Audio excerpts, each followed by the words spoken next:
дар дар давраҳои аввал ман мактабҳои варзишӣ дар қишлоқе ки ман зиндагӣ мекунам дар он ҷо аввал мактаби Тамбатан кушодам. Ин мактаб якчанд сол яъне ҳамроҳи ҳамон инҷа чизо ҳашт якчанд маротиба сёмка кардам. ҳамин кӯдакҳои бепул талабҳои мактаби бепул чӣ медодам? Тамбатан аз якчанд намудҳои варзиши ҳамин айкидо ва таквендо дигаро ҳамин якчанд приёмҳое ки барои бачаҳо зарур буд қариб 70-80 приём гирифта бачаҳо ёд медодам. Якчанд маротиба мо дар наврӯзиҳо баромад кардем, дар мусобиқаҳои худи ноҳиявӣ иштирок кардем, лекин дастгирӣ аз тарафи комитаи хайвар нашуд. Баъд ман худам ба самти барои ин ки ман медавидам барои худам, барои ҷисму ҷони худам дар кӯҳҳо дар баландиҳо медавидам. Баъд ман худам ба мусобиқаҳо кишӣ додам. Аввал ноҳиявӣ, баъд дар мусобиқаҳои республикӣ ва сипас дар самти мусобиқаҳои байналхалқӣ худи баромад карда истодам.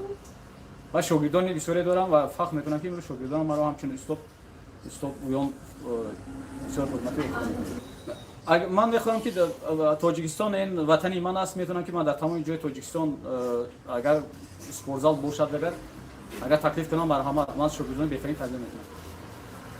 Ман аз қишлоқи Зосун ноҳияи Айнӣ. Ман 58 сол ҳастам.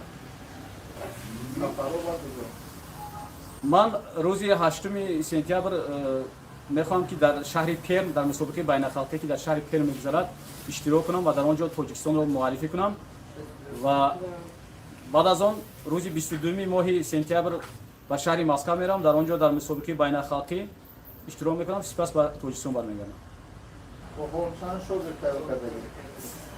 албатта шогирдони ман бисёр ҳастанд ва онҳоро ман шумур карда наметавонистам. тамоми ҳамон аҳли деҳа шогирдони ман ҳастанд.